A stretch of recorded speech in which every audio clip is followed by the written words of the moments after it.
Essa vitória, fim do tabu, desde a década de 90. Preparação para o jogo de quinta, mas obviamente que esse resultado motiva muito, né? Pelo fato de ter quebrado esse tabu. Sim, nós pensamos jogo a jogo.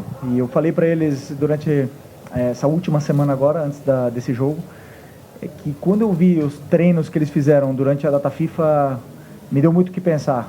Porque jogadores que já estão numa temporada aí com 9 meses, ninguém alega cansaço, todos querem treinar, todos competiram ao máximo durante a semana.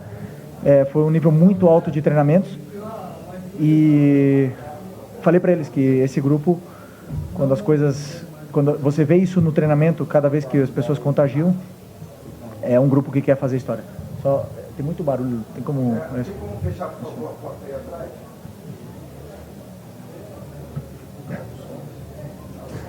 E isso me demonstra que é um grupo que quer fazer história. Então, hoje viemos aqui num campo muito difícil, onde eu particularmente já tive a oportunidade de jogar. Sei da dificuldade que é de vencer aqui dentro e conseguimos uma grande vitória contra uma equipe muito bem treinada pelo Carpini. Felipe, Simon Ledo, do Coluna do Fla. Você falou agora, e sempre repete isso, né, de que pensa jogo a jogo, né? Ficou então essas 2 semanas planejando Juventude ou já havia um estudo em cima do próximo jogo, que é considerado o mais importante do ano agora, que é contra o Estudiantes na quinta-feira? Ou a partir de agora que você vai focar no Estudiantes em 4 dias?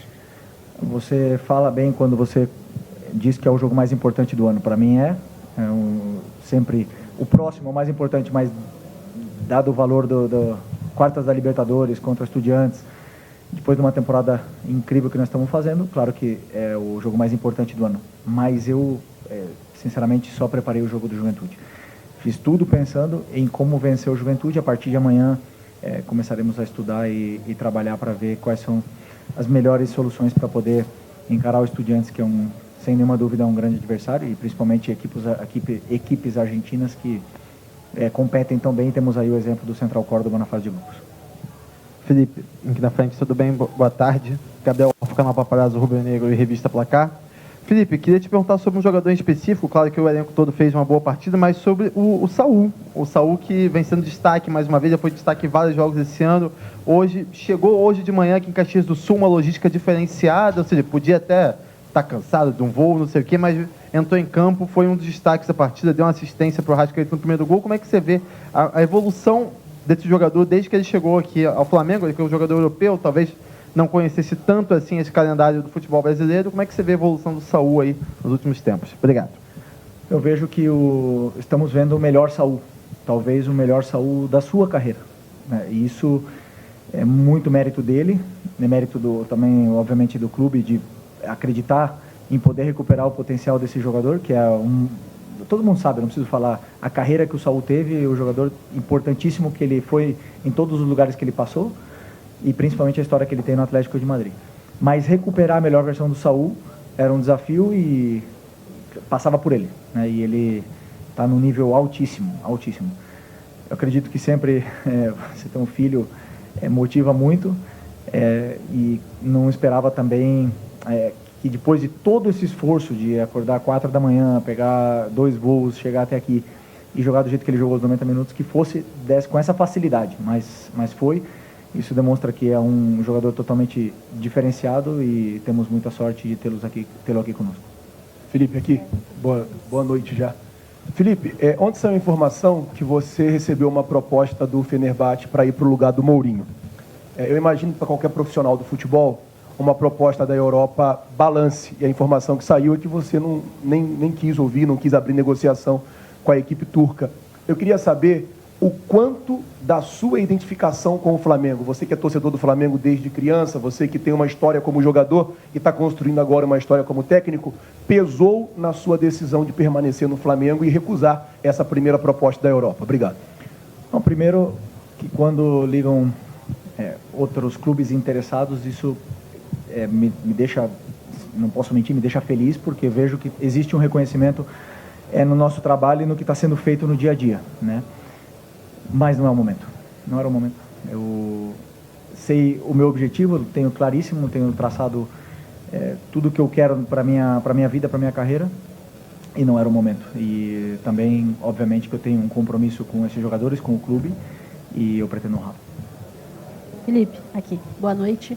Letícia de Almeida, BTB Esportes. Você hoje tinha alguns desfalques importantes, especificamente vou falar sobre o Jorginho, jogador que desde que chegou assumiu uma importância muito grande no meio-campo do Flamengo e hoje não estava à disposição. Porém, você tinha outras opções para substituir e muito se falou sobre a manutenção do De La Cruz no lugar do Jorginho, mas você optou hoje por começar o jogo com o Alan. A que se deve essa escolha? O que você viu? Foi uma opção técnica, uma opção física, uma preocupação para o próximo jogo? Qual foi o seu direcionamento para essa decisão? Obrigada. Não, primeiro pelo plano de jogo, pelo que eu acreditava que ia acontecer dentro do campo contra o Juventude, a forma que eles se comportavam nos jogos anteriores e o que encaixava melhor como característica. E depois também a parte do De La Cruz, um cuidado especial com a sequência de jogos que ele vai ter daqui para frente. Espero sempre ver a melhor versão dele. Sei que ele teve aí 2 semanas para treinar, mas a concorrência entre eles é muito grande. Também vai voltar daqui a um tempo o Eric, vai voltar o Jorginho. E ainda temos uma grande atuação do Alan, temos o Everton Araújo, que sempre que entra é muito confiável. Então, isso quem ganha é o treinador. Mas a minha opção pelo Alan hoje foi estratégica para o plano de jogo. Felipe, aqui atrás, Leonardo, Rádio Gaúcha. Você usou há pouco a expressão temporada incrível. É possível manter esse nível de desempenhos e resultados até o final da temporada, agora com jogos mais próximos? Bom, nosso objetivo é não só manter o desempenho, senão melhorar. Acredito que conforme vai passando o tempo, com as correções, com os vídeos, com os treinamentos e os conceitos novos que vamos implementando na equipe, com o tempo de trabalho, a equipe tende a evoluir. Como a gente já viu, uma evolução muito grande do primeiro semestre para o que estamos vendo agora, mesmo com uma mudança muito grande no que foi a espinha dorsal dessa equipe, né? Saíram jogadores aqui muito importantes e os novos aqui estão também tentando entrar o mais rápido possível nesse contexto para poder continuar fazendo a equipe evoluir. Os resultados a gente não controla, mas a forma que a gente joga, sem nenhuma dúvida, sim, e vamos tentar evoluir ainda mais e melhorar a nossa performance. Ô Felipe, já entrando na quinta-feira, o Flamengo ele abre o mata-mata em casa.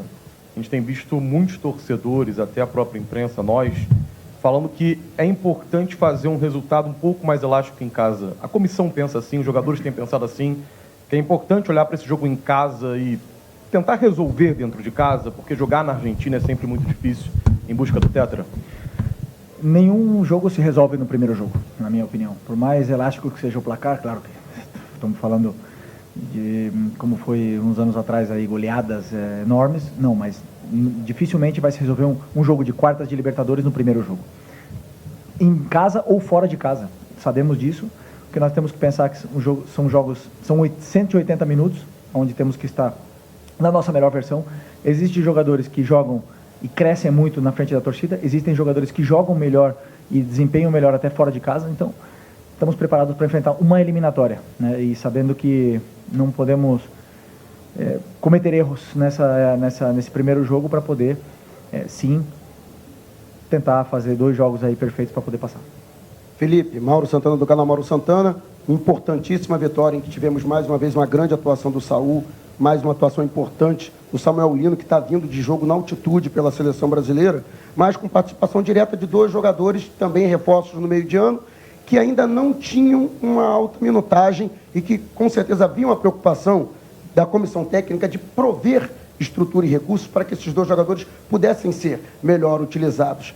Até que ponto também a participação direta desses 2 jogadores, o Carrascal e o Emerson Royal, traz para você essas maiores alternativas, essa quantidade maior de alternativas para a composição da equipe nesse percurso que, como o colega disse, o Flamengo vai ter uma sequência exaustiva de partidas e jogos decisivos, brigando pelo título na Libertadores e também no Brasileirão.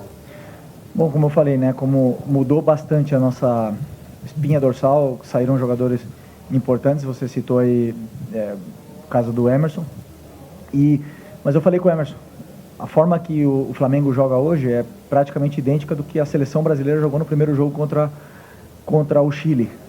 E mais, é melhor do que isso para ele, ele poder entender o modelo, entender o conceito, e que isso vai potencializar muito ainda que ele tem, que ele vai oferecer muito para a equipe, conforme forem passando os jogos, ele vai se sentir cada vez melhor, e o gol hoje aumenta mais a confiança dele. Eu não tenho dúvida que vai voltar a ficar no radar da seleção, né? Então, é muito importante que ele entenda o mais rápido possível. Tivemos essas 2 semanas agora para treinar, onde ele pôde somar esses minutos e beber do conteúdo tático, e hoje cumpriu à perfeição tudo que pedimos para ele.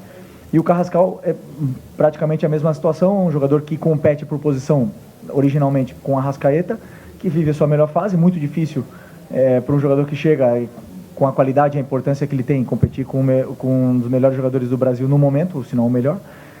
Mas também sabemos que ele pode render e performar em outras posições, pode jogar na direita, pode jogar no ataque. Então, claro que estamos tentando dar todo o carinho para ele poder se soltar e se adaptar o mais rápido possível, porque é um jogador, como eu já falei para vocês, que tem muito talento.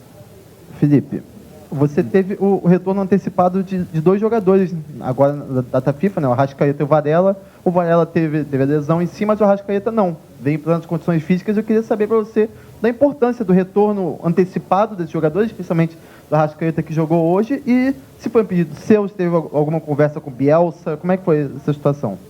Não teve nenhuma conversa na qual eles entenderam. Primeiro, o Varela tá com uma pubalgia, está com algum problema onde não poderia jogar o segundo jogo com a seleção do Uruguai. E o Arrascaeta, eles entenderam pela sequência de jogos que ele vinha tendo, e também acho que pelo momento que o Uruguai pôde se permitir o luxo de trocar e liberar esses jogadores que vêm sendo mais utilizados, e na qual agradecemos bastante. Vemos que o Arrascaeta fez um jogo com a seleção no nível esplêndido outra vez, e quem ganha somos todos nós. Flamengo ganha, Uruguai ganha, e o futebol, né, de ver um jogador que está performando desse nível. E também vimos o Vinha voltar a ter minutos e jogar muito bem também no jogo contra o Chile. Então, a relação mesmo sem se falar com o Uruguai está sendo muito boa. Valeu, obrigado.